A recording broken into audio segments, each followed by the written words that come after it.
गत 26 तारीख उपरझर गोटे चाषी मोहनलाल गोटे 61,000 टंकार इलिगाल उठाण होता आ से उपरे सेटा हूँ आमर उपरझर पैक्स सेटा अंडर जावा सेनु इटा होता से करथिला लोन करथिला आ तार न्यूज करवार लगी कोसल टीवी नेटवर्क जेन अच्छन प्रतिनिधि आमर शंकर पाणिग्राही से जाइए सेनके न्यूज करवार लगी आ सेतकी बेले जेन कार्यरत आमर पैक्सर सेक्रेटरी अच्छन कामाख्या प्रसाद साहू से तांको पूरा आक्रमण कले मारपिट कर हुड़ा कुदा कर बहुत तांको बेइज्जत कले सेटाके मुझे दृढ़ भाव निंदा करुचे जड़े गोटे गणतंत्र चतुर्थ स्तंभ गणतंत्र गोटे जाग्रत प्रहरी जाके कौन जड़े सांबादिक के इंता हिसाब से आक्रमण नहीं होबार कथा से गोटे गोटे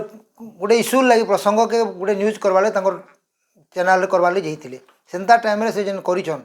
सेता किछि तार काଣା किए भूल करछे किए ठीक करछे नहीं जाने सांगे सांगे जेन माने अतर्कित भाव आक्रमण कर मुझे दृढ़ निंदा करें और ये क्षेत्र में सांबादिक एकता नितांत जरूरी इतार उपर आम समस्ते इतार प्रतिवाद करवार कथा से जेन अच्छन पैक्स सेक्रेटरी कामाख्या साहू ताके माने तुरंत गिरफ करा जिबार कथा एफआईआर के जानी शुणी दुर्बल कर पुलिस इन पुलिस भी नेग्लिजेंस रही एंता क्षेत्र में पुलिस विरुद्ध दृढ़ कार्यानुष्ठान होबार कथा आगु गोटे आ गोटे एंता चैनल प्रतिनिधि के गोटे आक्रमण होता तेणु सांबादिक एकता ये बर्तमान जरूरी है आ मुई तो चाहूचे जे पैक्स सेक्रेटरी अच्छन उपरझर तुरंत पदर बहिष्कार करा ना गिरफ करा यहाँ शंकर पाणिग्राही उचित न्याय होगा।